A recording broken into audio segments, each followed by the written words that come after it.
জেলের ভেতরে ভরেও তাদের অন্তরে প্রশান্তি আসে নাই, সেখানেও আলেমদের উপর জুলুম করেছে। রিমান্ডে অনেক আলেম, বড় আলেমের উপর তারা টর্চার করেছে, বেত্রাঘাত করেছে, লাঠি দিয়ে আঘাত করেছে। তারা মনে করেছে মৌলবীদের গ্রেফতার করেছি ভারত খুশি, তারা মনে করেছে আলেমদের গ্রেফতার করেছি ইহুদিরা খুশি,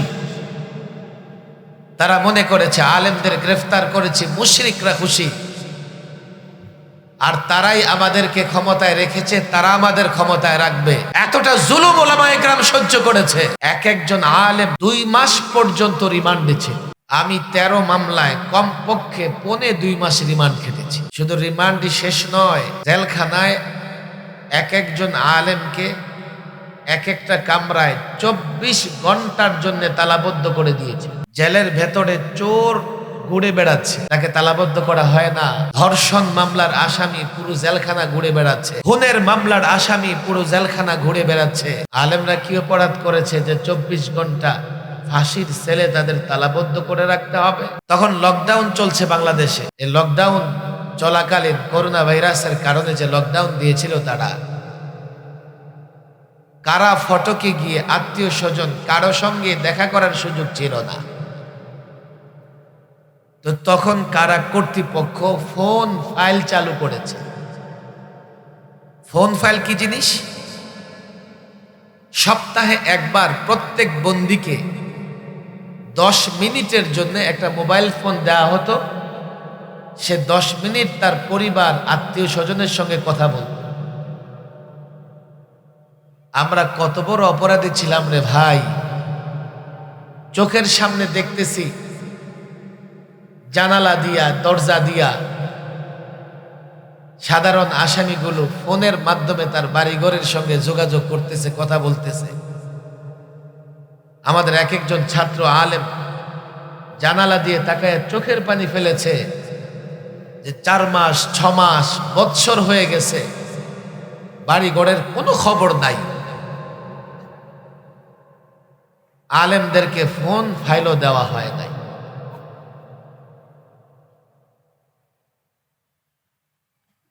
এক আলেমের সন্তান মারা গেছে, জানতেও পারে নাই।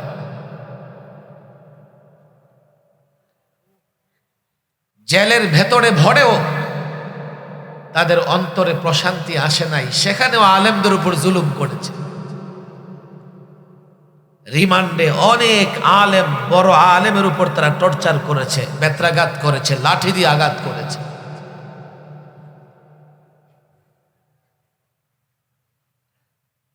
শেষ রাতে প্রায় 2600 আলেম, মাদ্রাসার ছাত্র, ইসলাম প্রিয় জনতা তারা গ্রেফতার করেছিল 2600। আমরা কাশিমপুর হাই সিকিউরিটি, এখানে প্রায় 72 জন আলেম এবং ছাত্র ছিল। শেষ রাতে এক এক কামরা থেকে কান্নার আওয়াজ বেশি আসত। তারা মনে করেছে মৌলবীদের গ্রেফতার করেছে ভারত খুশি,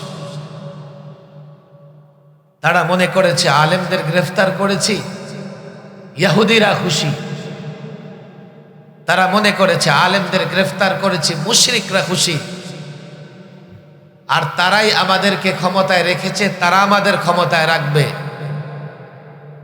আমি তো বলি এখন তো তারা আছে, হ্যাঁ, তাদের দেশে পালিয়ে যাবার সুযোগ তারা দিয়েছে। এতটা জুলুম ওলামায়ে কেরাম সহ্য করেছে। দেশে পরিবর্তন এসেছে, এই পরিবর্তনের পেছনে কমপক্ষে 73 জন হাফেজে কোরআন আলেম, মাদ্রাসার শিক্ষার্থীদের রক্ত ঝরেছে। স্কুল, কলেজ, ইউনিভার্সিটির ছেলেরাও 1000-এর বেশি রক্ত দিয়েছে। এখনো অনেক শিক্ষার্থী হাসপাতালে আছে, কেননা পাখির মতো গুলি করে এই শিক্ষার্থীদের শহীদ করে দেওয়া হয়েছে, হত্যা করা হয়েছে। দেশে একটা পরিবর্তন এসেছে, যেহেতু মঞ্চে অনেক আলেম আছেন, ইমাম সাহেবরা আছেন, মাঠেও অনেক ছাত্ররা আছে, অনেক আলেমরা আছে, সচেতন যুবকরা আছে। আমি লম্বা বক্তৃতা করব না, অনেক ব্যথা, অনেক কথা, কিন্তু শারীরিক সক্ষমতা কিংবা কথা বলবার মতো এতটা মানসিক শক্তি নাই। তবে এই প্রেক্ষাপটে দেশের এই অবস্থায় আমরা যা প্রত্যাশা করতেছি তা হচ্ছে কিনা, আমরা যা আশা করছি তা সম্ভব কিনা, আমরা যা করতে চাচ্ছি পারবো কিনা, এই বিষয়টা নিয়ে সবচাইতে বেশি ভাবতে হবে ওলামায়ে কেরামদেরকে। দেশে পরিবর্তন হয়েছে, এখন পরিবর্তনের পরে যদি আপনি এক চোর থেকে আরেক চোরের হাতে দেশ দিয়ে দেন, শান্তি পাবেন?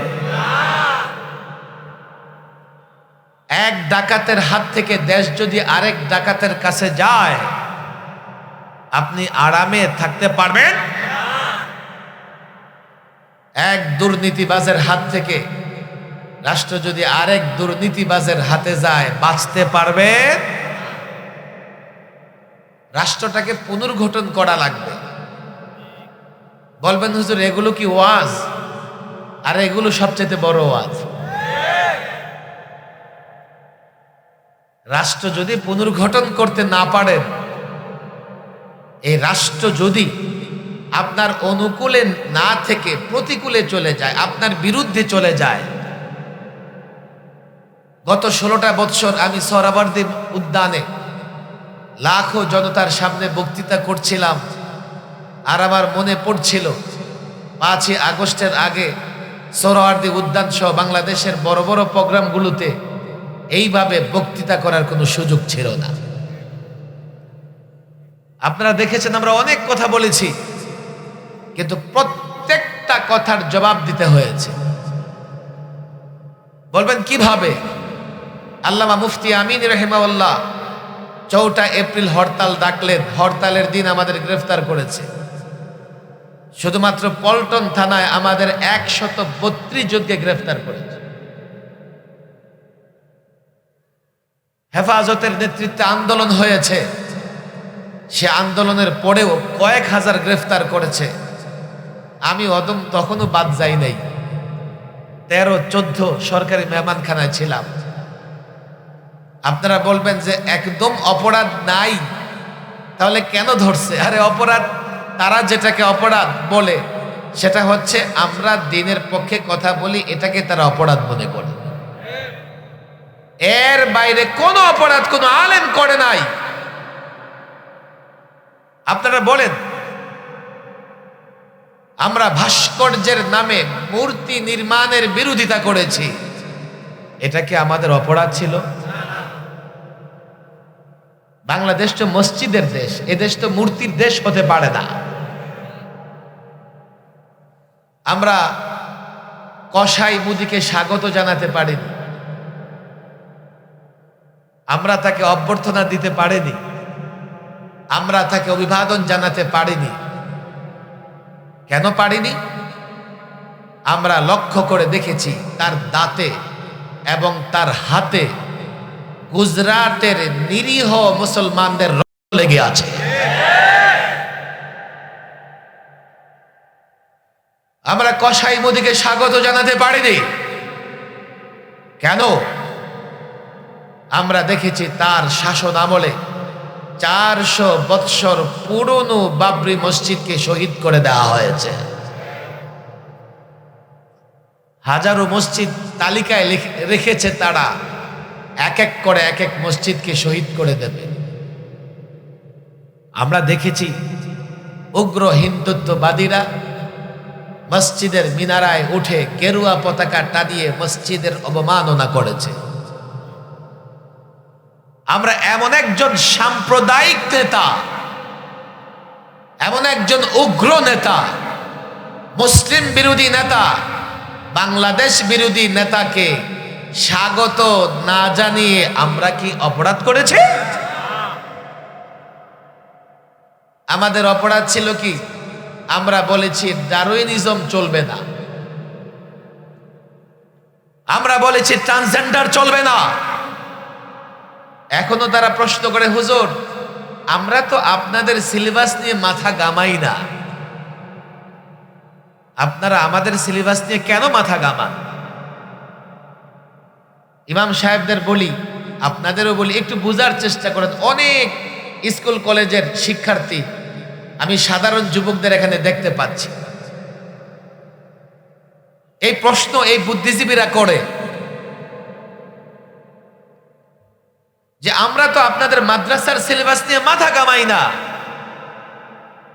আপনারা আমাদের পাঠ্যক্রম পাঠ্যসূচিতে কি থাকলো কি থাকলো না সেটা নিয়ে আপনারা কেন মাথা কামান? বড় সুন্দর প্রশ্ন, সুন্দর প্রশ্ন। আমি এক মিডিয়ায় সাক্ষাৎকারে বলেছি, রে ভাই, ইসলাম বিদ্বেষ, ইসলাম বিরোধী, ধর্ম বিরোধী, ভালো করে বুঝবেন, যে কোনো সাবজেক্ট, যে কোনো শিক্ষা ব্যবস্থায় থাকুক, যে কোনো প্রতিষ্ঠানে ইসলাম বিরোধী কর্মকাণ্ড সংগঠিত হোক, ঈমান এবং ইসলাম নষ্ট করবার জন্য যেখানেই ষড়যন্ত্র হোক, সাধারণ মানুষের ঈমান হেফাজতের জন্য, ইসলাম হেফাজতের জন্য আলেমদের দায়িত্ব, তারা সবার আগে কথা বলবে। কথা ঠিক না বেঠিক? কোন প্রাইভেট সেক্টরে, কোন কোম্পানিতে যদি এমন সিস্টেম চালু হয় যেখানে আমার যুবকের ঈমান নষ্ট করার ষড়যন্ত্র হয়, সেখানে গিয়ে কথা বলার দায়িত্ব আলেমদের। কথা ঠিক না বেঠিক? বুঝে আসে নাই আপনাদের? এই যে মাদ্রাসাগুলো জনগণের অর্থে পরিচালিত হয়, বুঝবার চেষ্টা করেন, এই মাদ্রাসাগুলোতে রিক্সাওয়ালার টাকা আছে না নাই? শ্রমিকের টাকা আছে না নাই? পুলিশের টাকা আছে না নাই? সেনাবাহিনীর টাকা আছে না নাই? ব্যবসায়ীর টাকা আছে না নাই? চাকরিজীবীর টাকা আছে না নাই? কেন তারা মাদ্রাসায় দান করে, অনুদান দেয়? তারা মনে করে, হুজুর যদি আলেম তৈরি না হয় আমাদের ঈমানের পাহারাদারি কে করবে? কথা ঠিক না বেটি? এর মানে হচ্ছে আমরা যখন স্কুল কলেজের শিক্ষা সিলেবাস নিয়ে কথা বলি, এই দায়িত্ব আমাদের দেশের জনগণ দিয়েছে, আমাদের রিক্সা চালক এই দায়িত্ব দিয়েছে, মুদি দোকানদার এই দায়িত্ব দিয়েছে, চাকরিজীবী এই দায়িত্ব দিয়েছে, ব্যবসায়ী এই দায়িত্ব দিয়েছে, পুলিশ, বিডিআর, আনসার, সেনা সদস্য আমাদেরকে এই দায়িত্ব দিয়েছে। আপনি আলেম হবেন, আমি আপনাকে সহযোগিতা করব যাতে আমার ঈমান হেফাজত হয়, যাতে আমার ইসলাম হেফাজত হয়, যাতে আমার সন্তান নাস্তিক না হয়, যাতে আমার সন্তান রাসূলুল্লাহর অনুসারী হয়, আল্লাহর গোলাম হয়। এটা এজন্যই আমাদের দায়িত্ব। আমরা যখন দেখি একটা মুসলমানের সন্তান স্কুলে পড়ে আর স্কুলের সিলেবাসে তার ঈমান ধ্বংসের ষড়যন্ত্র হয়, আমাদের দায়িত্ব, এই দায়িত্ব আপনারা দিয়েছেন, এই দায়িত্ব আলেম পালন করবে, ইমাম পালন করবে। আল্লাহর কসম, জুলুম সয়েছি, অতীতে সয়েছি, বর্তমানে সইব, ভবিষ্যতেও যদি হয় তাও সইব। দেশের মানুষের ঈমান হেফাজত করবার জন্য যখন যা বলবার বলতেই থাকবো, বলতেই থাকবো।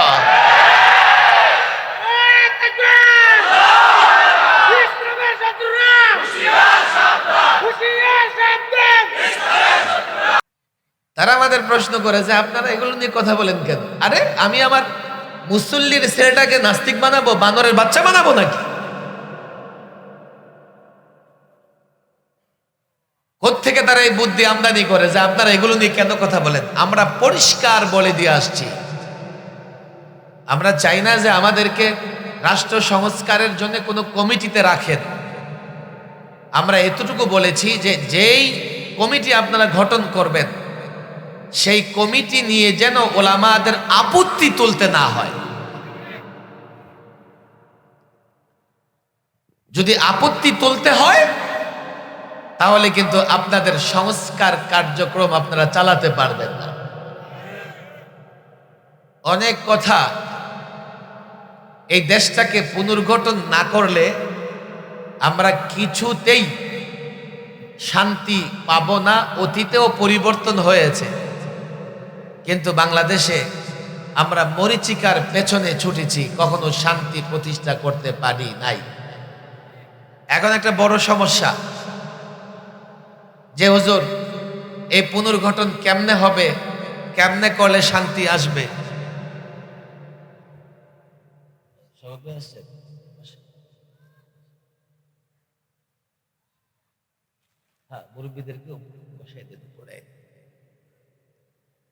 আপনাদের কষ্ট হচ্ছে নাকি? স্বেচ্ছাসেবকরা দয়া করে বসাই দাও না রে ভাই ওদেরকে। এই যে ডান দিকে জায়গা আছে, আমরা বাঁ দিকে কিছু যুবক আছে, এই হাড্ডি শক্ত যুবক, ডান দিকে আসো। এবার ওরা বহুত এই যে কিশোর শিক্ষার্থী অনেক বড় কাজ করছে, এজন্য ওদেরকে আমার আগের চেয়ে বেশি মহব্বত করে লাগে। আমরা 16 বছরে পারি নাই, ওরা 16 দিনে করে দেখাইছে। আল্লাহর ফায়সালা ছিল এমন, আমি লাস্ট মুহূর্ত পর্যন্ত টেনশনে ছিলাম, এই ছাত্ররা পারবে তো? হুজুর টেনশন করেন না, সব করব। আহা, এক এক জায়গা থেকে গুলিবিদ্ধ এত ছাত্রের, গুলিবিদ্ধ এত ছাত্রকে মেডিকেলে ট্রান্সফার করা হয়েছে, শেষে ঢাকার কোনো মেডিকেলে আর জায়গা নেই। ট্রিটমেন্ট দেওয়ার মতো ঢাকায় কোনো মেডিকেলে কোনো সিট ফাঁকা নাই। এত দাম্ভিকতা, এত বাহাদুরি, তো পালালে কেন? এত দাম্ভিকতা, এত অহংকার আল্লাহ পছন্দ করেন নাই। এখন রাষ্ট্রটাকে পুনর্গঠন করার দরকার আছে না নাই? কেমনে পুনর্গঠন করবেন? আমি মূল কথায় চলে যাই। আলেম এবং ইমাম সাহেবরা এখানে আছেন, দেশের নানা জায়গায়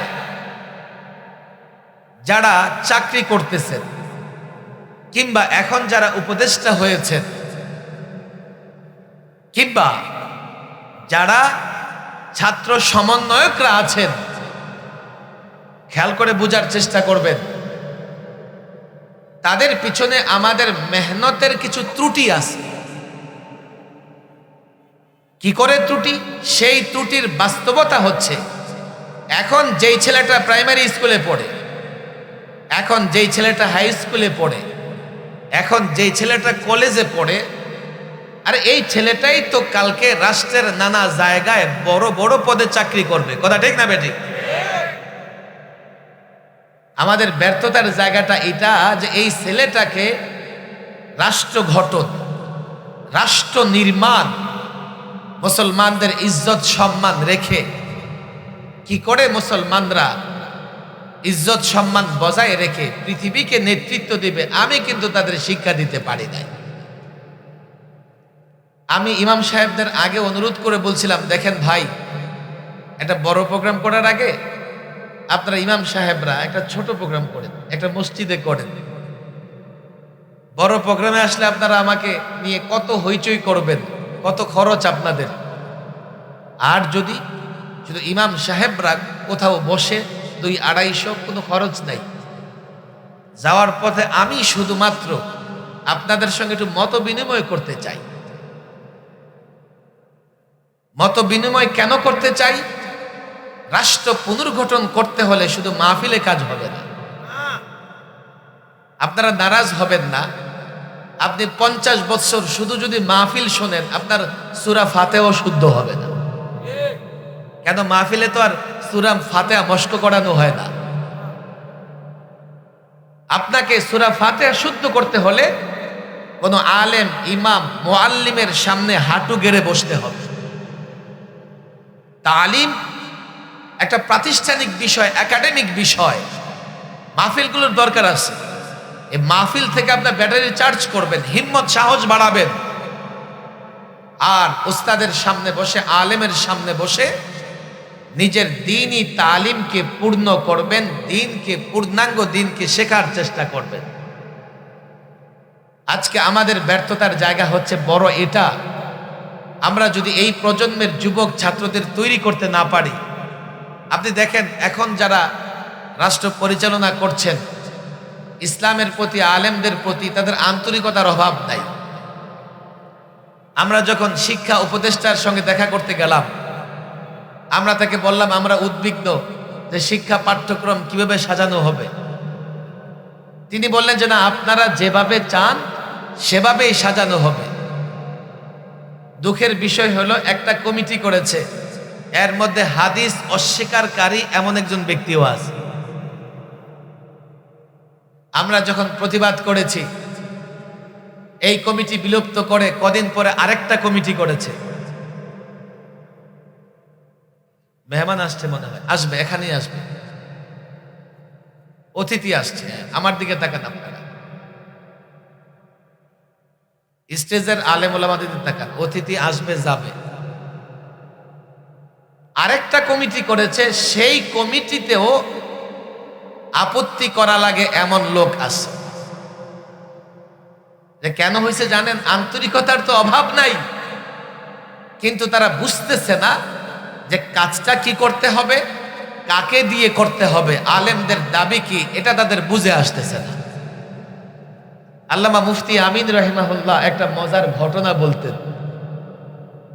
এক ব্যক্তি মুমূর্ষ অবস্থায় তার ছেলেকে ডাকলেন, বাবা এদিকে আসো। কারণ ছেলেটা ছিল একটু বোকা টাইপের, কিছুই বুঝতো না। যে আমার যখন ইন্তেকাল হয়ে যাবে,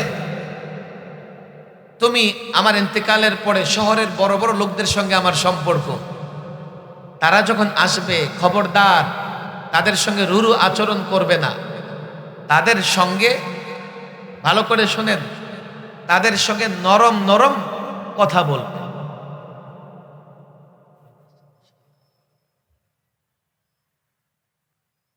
তাদেরকে উঁচু জায়গায় বসাবে আর তাদেরকে দামি খাবার দিয়ে আপ্যায়ন করবে। বেচারা গেছে মারা, এখন শহরের বড় লোকেরা এই বেচারার লাশ দেখতে আসতেছে। আর ছেলেটা কি বলে জানেন? তুলা, রুই। লোকেরা ভাবলো এটা পাগল হয়ে গেছে, কি তুলা রুই জপতেছে, ঘটনা কি? একটু পরে মেহমানরা আসছে, এক এক মেহমানকে ধরে মাচাঙ্গে বসাই দিতেছে। আরে এমন করতেছো কেন? এটা পাগল হয়ে গেছে, কোথায় বসায়? একটু পরে মেহমানদের খাবার দিছে, আপ্যায়ন করতেছে,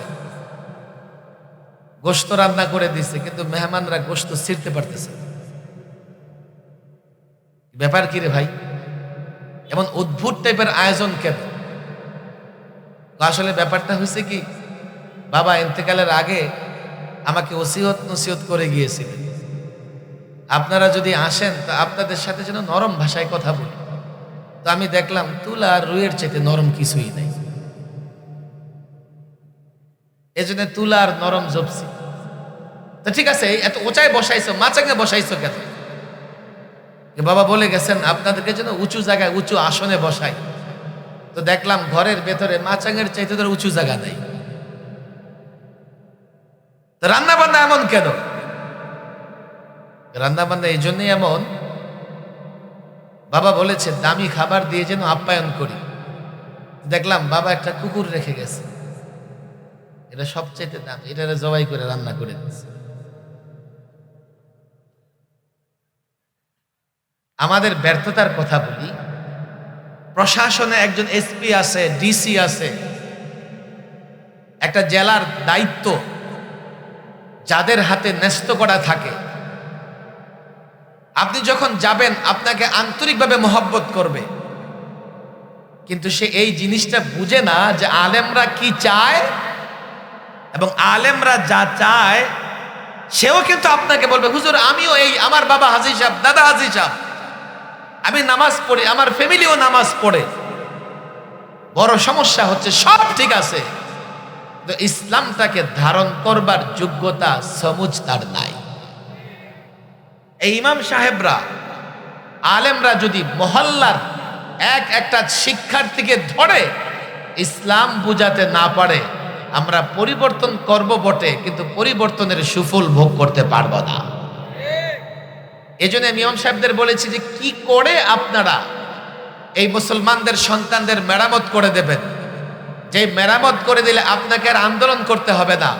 এই মুসলমানদের সন্তান যেই চেয়ারে বসবে সেই চেয়ার থেকেই সে ইসলাম এবং মুসলমানদের কল্যাণের জন্য কাজ করবে। কথা ঠিক না বেঠিক? অনেক লম্বা ভূমিকা হয়ে গেছে, আপনাদের কষ্ট হবে। আমি যেই কথাটা হয়তো আলেমদের সঙ্গে বসে বদ্ধ কামরায় বলতে চেয়েছিলাম, এটা যদি 15 মিনিটে আপনাদের বলি, শুনবেন আপনারা? সবাই শুনবেন না? সবাই শুনবেন? হাত উড়ান দেখি। হাত নামাইতে পারবেন না কিন্তু। কয়টা আঙ্গুল হাতে? আরো জোরে বলেন। মুরব্বী আলেমদের হাত উঠানোর দরকার নেই। এটা আমি একাডেমিক কিছু কথা আপনাদের বলে যাব, শুনবেন কষ্ট করে। 15 মিনিট সময় দিবেন তো আমাকে? হাত উঠান, হাত উঠান লম্বা করে। আঙ্গুল কয়টা? ইসলামের মৌলিক বিষয় 5টা। বলেন কয়টা? আরো জোরে বলেন কয়টা?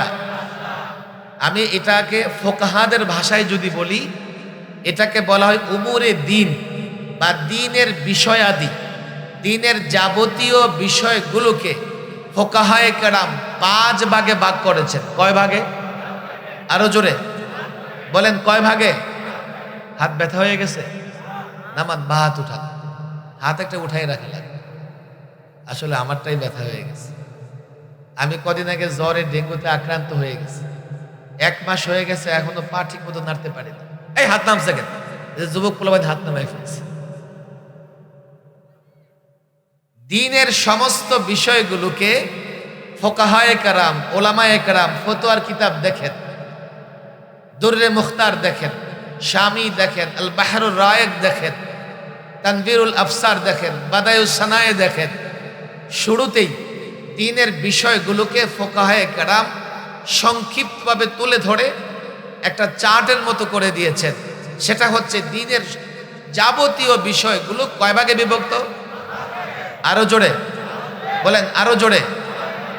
1 আকায়েদ, তাড়াতাড়ি। 1 আকায়েদ, 2 ইবাদাত, 3 মুআমালাত, 4 মাজাজের বা বিচার ব্যবস্থা, 5 আদাব। বলেন আদাব। আবার 1 আকায়েদ। আকায়েদ আকীদাগত কিছু বিষয় আছে না নাই? জানার দরকার আছে না নাই? না জানলে ঈমান আসবে না যাবে, থাকবে না, ঈমান আছে না গেছে, এটা বোঝা যাবে? আকীদার বিষয়গুলো জানার দরকার আছে না নাই? কষ্ট হলেও আমি তো হাত তুলে রাখছি। রাখেন। 1 নাম্বার আকায়েদ। 1 নাম্বার কি? আরো জোরে বলেন, আরো জোরে বলেন। 2 ইবাদাত। ইবাদাত বুঝেন তো? 3 মুআমালাত। মুআমালাতের লেনদেন। কি বলেন? আরো জোরে, আরো জোরে। ইসলামে লেনদেন সংক্রান্ত নীতিমালা আছে না নাই? 4 বিচার ব্যবস্থা। বলেন 4 বিচার ব্যবস্থা। আরো জোরে। 4 নাম্বার কি? ইসলামে বিচার ব্যবস্থা আছে না নাই? 5 আদাব বা আখলাক, চারিত্রিক কিছু বিষয় ইসলামে আছে না নাই? হাত নামান। আমি জানি 15 মিনিটে কিছুই হবে না। আকীদার অনেক মাসআলা আছে, মাশাআল্লাহ ওলামায়ে কেরাম বলবার চেষ্টা করতেছে। যত নতুন ফিতনা আসে ঈমান ধ্বংসের জন্য, সবার আগে আলেমরা বলে। যেমন এখন একদল বের হয়েছে, এবার জেল থেকে আমি দেখি আহলে কোরআন। আছে না নাই? ওরা হাদিস বিশ্বাস করে না। আরে হাদিস বিশ্বাস না করলে কোরআন বুঝবা কেমন? কোরআনের ব্যাখ্যা করেছে রাসূল। কথা ঠিক না ঠিক? আবার আরেকটা বের হয়েছে কোয়ান্টাম মেথড। আপনারা বোধহয় নাম শোনেন নাই। আরেক বাতিল ফেরকা। আরেকটা তো আছে এমাম। আছে না নাই?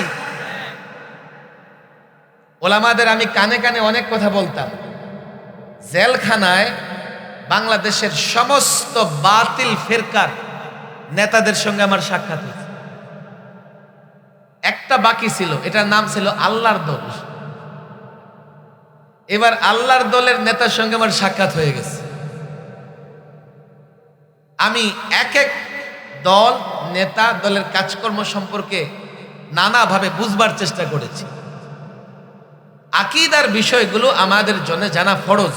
2, ইবাদত। ইবাদত মৌলিকভাবে 5 প্রকার। কয় প্রকার বলেন? কি কি? নামাজ বলেন, নামাজ, রোজা, হজ, যাকাত, জিহাদ।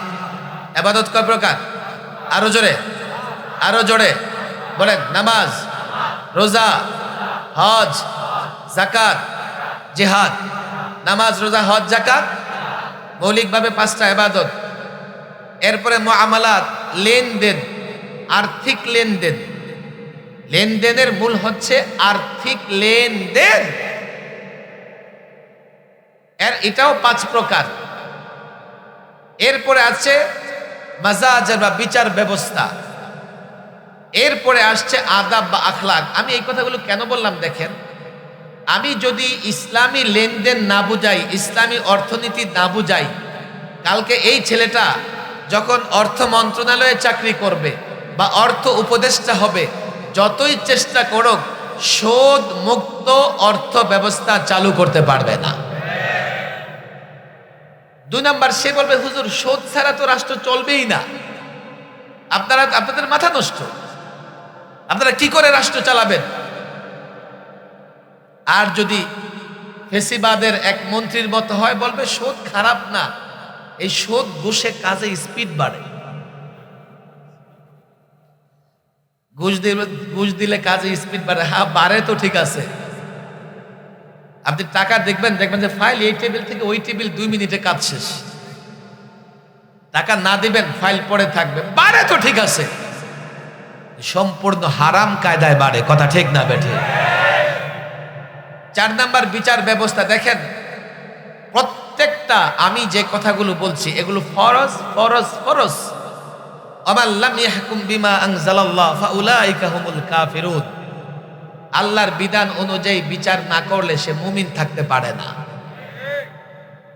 আমি একজনকে চিফ জাস্টিস বানাই দিলাম, আমি তাকে ছাত্র জীবনে পড়াইতে পারলাম না, বুঝাইতে পারলাম না যে ইসলামী বিচার ব্যবস্থার উপকারে থাকে, ইসলামী বিচার ব্যবস্থায় কি করে মানুষ ন্যায় পায়, ইনসাফ পায়, সুশাসন পায়। সে যতই মুসলমান হোক, সে কিন্তু ওই বিচারের চেয়ারে বসে ইসলাম অনুযায়ী বিচার কার্য পরিচালনা করতে পারবে না। এখন আমাদের স্কুল কলেজে তো বিষয়গুলো নাই।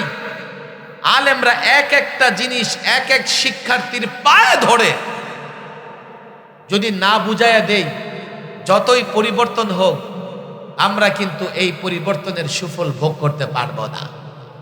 আকীদা জানা ফরজ, ইবাদত জানা ফরজ, লেনদেন সংক্রান্ত নীতিমালা জানা ফরজ, বিচার ব্যবস্থা সম্পর্কে জানাও ফরজ। আদাব বা আখলাক, নিজেকে ভালো করে বুঝবেন, নিজেকে সুন্দর চরিত্রে চরিত্রবান করা। সুন্দর চরিত্র কি জিনিস, আখলাকে হাসানা কি জিনিস, তাকওয়া থাকতে হবে, তাকওয়া থাকতে হবে, তাওয়াক্কুল থাকতে হবে, সিদক থাকতে হবে, সবর থাকতে হবে। এগুলা চারিত্রিক বৈশিষ্ট্য। আখলাকে রাজিলা থেকে নিজেকে মুক্ত করতে হবে। সেটা কি? কিবির, রিয়া, হাসাদ, এগুলো থেকে নিজেকে মুক্ত করতে হবে। এগুলো জানা এবং এগুলো আমল করাও ফরজ। আপনি আগের 4টা জানলেন কিন্তু ভেতরে আপনার ঝামেলা আছে, এখলাস নাই। আপনি কখন জাতিকে নিয়ে বুড়িগঙ্গায় ঝাঁপায়া পড়বেন, জাতি টেরও পাবে না। কথা ঠিক না বেঠিক? আমি আলেমদের বলি, একটা যুবকরে এখন একটা কাজের সময় আসছে এবং জাতি এখন আলেমদেরকে মহব্বত করে। আলেম ওলামাদের বলে যায়, আপনাদেরকে কিন্তু এখন জাতি মহব্বত করে, আপনাদের নিয়ে স্বপ্ন দেখে। আপনারা যদি জাতির স্বপ্ন পূরণ করতে না পারেন, আগামীতে দেখা যাবে জাতি আপনাদেরকে নিয়ে স্বপ্ন দেখা ভুলে যাবে। আবার ঘুরে ফিরে জাতি এমন ব্যবস্থার দিকে যাবে যেই ব্যবস্থায় কোনোদিন শান্তি প্রতিষ্ঠা সম্ভব না। চূড়ান্ত লাস্ট কথা আমি বলি, দেখেন আমি এই যুবকদের বলি, এখন পুনর্গঠন দরকার। আমরা দেখতেছি কি নানা সংস্কারের জন্য আমেরিকার কাছে কেউ ফর্মুলা চায়, কেউ রাশিয়ার কাছে ফর্মুলা চায়, কেউ চায়নার কাছে ফর্মুলা চায়, কেউ ইউরোপে ফর্মুলা চায়, আমেরিকার নানা দেশ থেকে ফর্মুলা চায়। তাদের কারো কাছে রাষ্ট্র পুনর্গঠনের ফর্মুলা নাই। রাষ্ট্র পুনর্গঠন করতে হলে দিন দিয়ে, ইসলাম দিয়ে, রাসূলুল্লাহর আদর্শ দিয়ে রাষ্ট্র পুনর্গঠন করতে হবে। কথা ঠিক না বেঠে? শুধু ঠিক বললে হবে না। মাদ্রাসার ছাত্ররা হয়তো খুব মজবুতির সঙ্গে ঠিক বলছেন। স্কুল কলেজের ছেলেদের বলি, আমি ইদানিং প্রায় বলতেছি, আমি কদিন আগে এই রাস্তা দিয়ে যাইতেছিলাম, হঠাৎ করে দেখি যে বিশাল মিছিল। আমার মনে হয় 1 কিলোমিটার লম্বা মিছিল হবে। জানি না কোন মসজিদের মুসল্লিরা বের করেছে। কেন?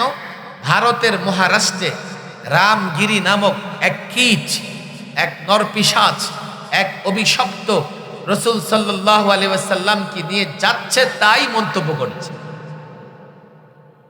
আমরা প্রতিবাদ করেছি, কিন্তু একটা কথা, একটা প্রশ্ন, যে তারা কেন কদিন পর পর রাসূলুল্লাহকে নিয়ে কটূক্তি করে? ফ্রান্সের ঘটনা আমরা জানি। ফ্রান্সে কি করেছে? আল্লাহর নবীর নগ্ন কার্টুন ছেপে রাষ্ট্রীয় ভবনে তারা টানিয়ে রেখেছে। এ মুসলমান যুবকদের বলে যে কেন তারা এগুলো করে, কেন করে?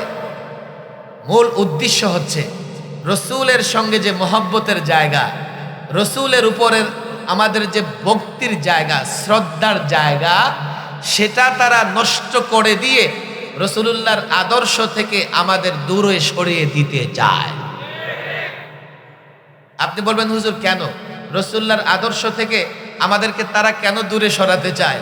আরে তুমি জানো না, তারা জানে যে মুসলমান, এই যে অধপতন হয়েছে মুসলমানের কারণ একটাই, রাসূলুল্লাহর আদর্শ থেকে দূরে সরে গেছে। এই যে মুসলমান মার খাচ্ছে কারণ একটাই, রাসূলুল্লাহর সুন্নাহ থেকে দূরে সরে গেছে। এইভাবে এই মুসলমানদেরকে যদি রাসূলুল্লাহর সুন্নাহ থেকে, আদর্শ থেকে দূরে সরিয়ে রাখা যায়, ওরা কিয়ামত পর্যন্ত মুসলমানদের ঘাড়ে পা রেখে বিশ্ব পরিচালনা করতে পারবে।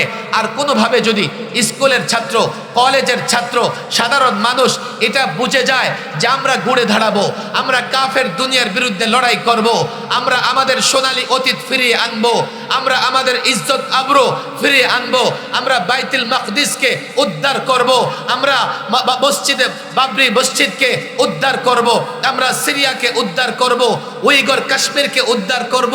কখনো যদি মুসলমান বুঝে যায় কেমনে উদ্ধার করব, রাসূলুল্লাহর সুন্নাহ যদি মানি, আদর্শ যদি মানি, এটা আমাদের জন্য এতটা শক্তি, এই আদর্শ, এই সুন্নাহর উপরে নির্ভর করে সাহাবায়ে কেরাম পরবর্তীতে 1000 বছর মুসলমান শাসকরা গোটা দুনিয়া শাসন করেছে। এই যুবক, এই মাদ্রাসার ছাত্র, এই আলেম, এই সাধারণ মানুষ যদি বুঝে যায় রাসূলুল্লাহর আদর্শ, পাওয়ার, শক্তি ধরে যদি মানি, যদি গোটা দুনিয়াকে চ্যালেঞ্জ করতে পারবো, তারা ভয় পায়। এজন্যই তারা রাসূলুল্লাহকে কটূক্তি করে, আল্লাহর নবীর সঙ্গে ভালোবাসা থেকে আমাদের বিচ্ছিন্ন করতে চায়। আমি তো বলি প্রতিবাদ করো, মিছিল করো, মিটিং করো, কিন্তু ওয়াদা করো, পাক্কা ওয়াদা করো। আজ থেকে টার্গেট একটাই হবে, ঘরে রাসূলুল্লাহর সুন্নাহ চলবে, রাষ্ট্রে রাসূলুল্লাহর আদর্শ চলবে, সমাজে রাসূলুল্লাহর সুন্নাহ চলবে।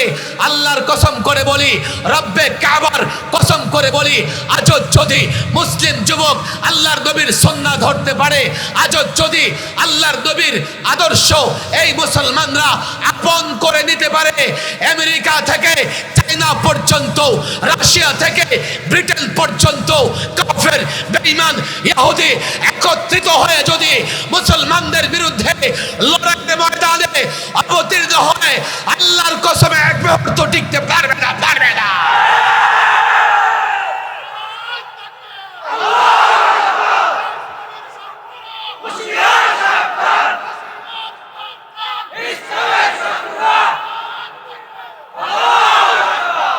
কেউ হতাশ হতে পারে, এটা কি সম্ভব? আল্লাহ একটা এক্সাম্পল দিয়ে দিয়েছেন তালেবান সরকারের, কথা ঠিক না বেঠি? আমি প্রায় একটা কথা বলি, আমার বলতে ভাল লাগে। তালেবানদের পক্ষে বক্তৃতা করে আমি আরো বেশি দিন রিমান্ড খাটছি। আপনি তালেবানদের পক্ষে কেন কথা বললেন? আল্লাহ দেখেন এখন বাংলাদেশে তালেবান সরকার কায়েম করে দিছে, এটা আবার কি বললেন? আফগানিস্তানে বিপ্লব করেছে তালেবান, তালেবান মানে ছাত্র। আমি ইতিহাস আল্লামা মুফতি আমিন রহিমাহুল্লাহর কাছে তালেবানদের ইতিহাস পাকিস্তানের এক পত্রিকা এক আলেম সেখান থেকে পাঠালেন যে হুজুর দেখেন, হুজুর জানতে চেয়েছিলেন তালেবানদের শুরু শেষ, তাদের লড়াই, তাদের কার্যক্রম কিভাবে পরিচালিত হচ্ছে। হুজুর আমাদেরকে একসাথে করলেন লালবাগের দফতরে। একজনকে বললেন তালেবানদের ইতিহাসটা পড়ো, একজন পড়লেন তাদের উত্থান। মোল্লা ওমর একজন মাদ্রাসার শিক্ষক ছিলেন, তার সামনে কিছু ছাত্র বসা। হঠাৎ একজন একটা চিরকুট এনে দিল, উনি চিরকুটটা পড়ে চোখের পানি ছেড়ে দিয়ে ছাত্রদের বললেন, দেখো তোমাদের এক বোন তোমাদের উদ্দেশ্যে কি লিখেছে। কয় কি লিখেছে? লিখেছে তোমরা তো এখানে আরামে মাদ্রাসায় পড়াশোনা করতেছো, আর অমক উপত্যকায় তোমাদের বোনদের উপরে প্রতিদিন পাশবিক শারীরিক নির্যাতন হচ্ছে। তোমরা আমাকে বলো তোমরা কি করবে? কিতাব বন্ধ হুজুর, আমরা আমাদের বোনদের আগে উদ্ধার করব। তালেবানদের এই ছাত্রদের হাতে তো কিছুই নাই, লাঠি সোটা দিয়া ওই উপত্যকায় গৃহপথে পাহাড়ে আক্রমণ করে মা বোনদের উদ্ধার করলো। এটাই ছিল তাদের সূচনা। এরপরে তারা দেশকে স্বাধীন করবার সংগ্রাম করেছে। তালেবান স্বাধীনতাকামী, সংগ্রামী, দেশপ্রেমিক।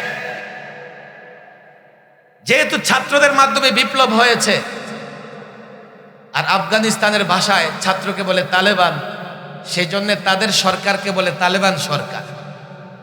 বাংলাদেশের এবারকার বিপ্লব হয়েছে ছাত্রদের হাতে, কথা ঠিক না বেঠিক? তাহলে আফগানিস্তানের ভাষায় যদি আমি বলি, বলতে হয় বাংলাদেশে সরকার কায়েম হয়েছে তালেবান সরকার। পরিষ্কার কথা। আল্লাহ তাবারক ওয়া তাআলা এই যুগে এসে তালেবানকে একটা নমুনা মডেল বানিয়ে দিয়েছেন। আমেরিকা একা নয়, তার সঙ্গে নেটো। নেটো মানে পৃথিবীর পরাশক্তি সব মিলে 20 বছর এই পরিমাণে বোমা নিক্ষেপ করেছে আফগানে। এক এক পাহাড় পর্যন্ত বোমা নিক্ষেপ করে ধ্বংস করে ফেলেছে। তারা মনে করেছে এত বোমা মারবো মাটি পর্যন্ত ধ্বংস হয়ে যাবে। 20 বছর পরে তালেবান যখন সিদ্ধান্ত নিয়েছে এবার রাষ্ট্র স্বাধীন করতে হবে, তারা যখন কাবুল অভিমুখে রওনা হয়েছে, পুরো দেশ উদ্ধার করে আমেরিকা নেটোর সেনারা লুঙ্গি গামছা নিয়েও পালাইতে পারে নাই। মুসলমানদেরকে যে দমানো যায় না, একটা এক্সাম্পল। আমার শিক্ষিত যুবক বলবে ওরা তো সন্ত্রাসী, জঙ্গি, মিথ্যে কথা। তারা স্বাধীনতা কামী, তারা দেশপ্রেমিক। প্রথমে রাশিয়াকে জোতা পেটা করে বের করেছে, পরে আমেরিকাকে বের করে তারা রাষ্ট্রকে স্বাধীন করেছে। বাংলাদেশে এবার যে কাজ ছাত্ররা করেছে, একটা পরিবর্তনের দরকার ছিল। মাঝে মধ্যে মুক্ত আকাশের নিচেও নিজেকে বন্দী মনে হইতো। সপ্তাহে 3 বার হাজিরা, 30টা 40টা মামলা। মনে হতো যে বুকে একটা পাথর চাপা দিয়ে রেখেছি, কবে মুক্ত হব।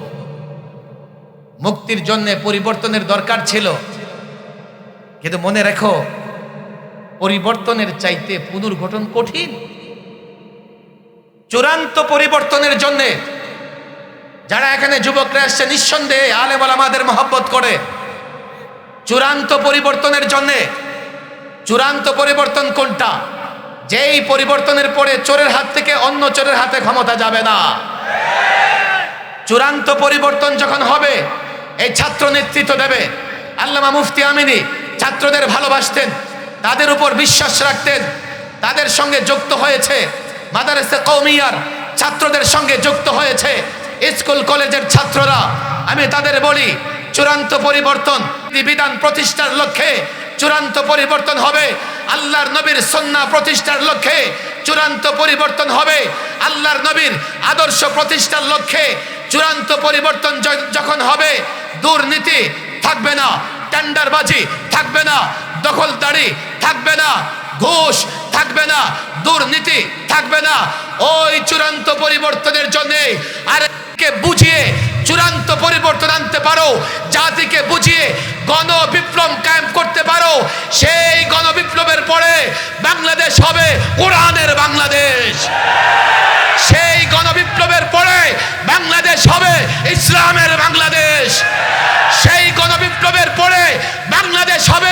রাসূলুল্লাহর আদর্শের বাংলাদেশ।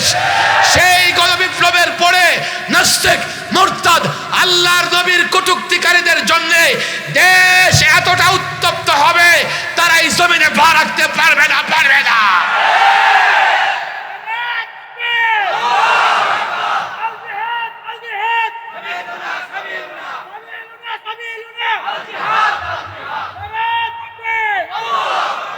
আল্লামা মুফতি আমির রাহিমাহুল্লাহ গণবিপ্লবের স্বপ্ন দেখতেন।